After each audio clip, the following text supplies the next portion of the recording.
እርግጠኛ ነኝ ይሄ ልጅ የአደራ ልጅ ነው የሚሆነው። አንዲት ስደተኛ እህት ልጄን ጠብቅልኝ ወይም ልጄን አሳድግልኝ ብላ ጥላባት ሄዳ ይሆናል እንጂ አንዲት እናት አመጣ የወለደችውን ልጅ በዚህ ደረጃ በዚህ አይነት ጭካኔ እንደዚህ አስራ አትገርፎም አትቀጠቅጠውም ማለት ነው። ቀኑ አልደርስ ብሎ አልሞት ብሏት ነው። በጣም በጣም ልብ ይሰብራል። ምን አይነት ጭካኔ ነው? አሰላሙ አለይኩም ወራህመቱላሂ ወበረካቱ። ውድ ቤተሰቦች እንዴት ናችሁ? ሰላም ናችሁ? አልሐምዱሊላህ እኔ ጋር ሁሉ ሰላም ነው። በያላችሁ በሰላማችሁ ብዝት ተረፈ ይበልኝ። ውድ ቤተሰቦች የምወዳችሁ የማከብራችሁ ዛሬም እንደተለመደው መጥቻለሁ። ለቤቴ አዲስ ከሆናችሁ ቤተሰብ በመሆን ተቀላቀሉላችኋለሁ። ውድ ቤተሰብ እንግዲህ ከመግቢያው ያለውን ያያችሁትን ቪዲዮ ሁላችሁም አብዛኞቻችሁ አይታችሁታል ብዬ አስባለሁ። እንደውም ትላንትና ነበረ ያየሁት ቪዲዮንም ልሰራ ብዬ ያው እንግዲህ አልተመቸኝም ነበር ማለት ነው። እና ውድ ቤተሰቦች ይቺ ሴት ለህግ መቅረብ አለባት። አንዳንድ ሰዎች ለህግ ቀርባለች ይላሉ፣ ግን እውነተኛ መረጃ አይመስለኝም። አንዳንዴ የሚናፈሱ ውሸቶች አሉና ማለት ነው። እንግዲህ አይታችኋል። አንዲት እንግዲህ ይመስለኛል ለአደራ ተሰጥታ ነው እንጂ አንድ እናት አርግዛ የወለደችውን ልጅ በዚህ ደረጃ አታደርገውም። እርግጠኛ ነኝ አንዷ ስደተኛ ልጄን ጠብቅልኝ ወይም ልጄን አሳድግልኝ ብላ ትታባት ሄዳ ነው የሚሆነው። እንደዚህ አስራ እንደ በግ እኮ ነው ስትጎትተው የነበረው። እንደ በግ አስራ ትጎትተዋለች። እሱም አልበቃ ብሎ ማለት ነው ይዛ በዛ ዱላ። ያ ዱላ እኮ በሬ አይመታበትም።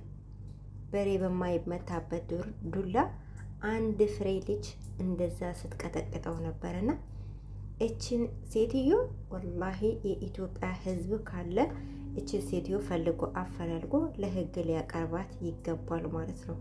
የህፃናቶች መብት ሊከበር ይገባል። እች ልጅ ይሄ ልጅ አሁን ይሄ አንድ ፍሬ ልጅ ምን አይነት ጥፋት ቢያጠፋ ነው እንደዚህ የሚቀጠቀጠው? ምን አይነት ጥፋት አጥፍቶ ነው? ምንስ ቢያደርግ አሁን ይሄ ልጅ እንደዚህ የሚቀጠቀጥ ልጅ ነው? እንደዚህ የሚመታ ልጅ ነው? ወላሂ ሱብሃንአላህ ምን አይነት ልብ እንዳላት እንዴ!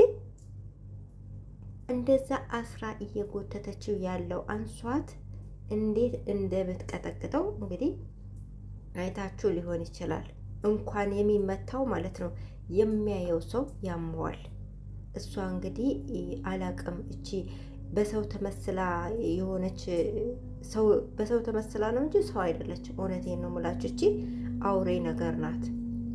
አንድን ህፃን ልጅ ይሄንን የሚያክል ጨቅላ ህፃን ልጅ በእንደዚህ አይነት ሁኔታ አስራ እየገረፈች እየጎተተች መሄድ ሲያቀተው ሲወድቅ በወደቀበት ይዛ ስትቀጠቅ እኔ የምለው ቀራጮቹስ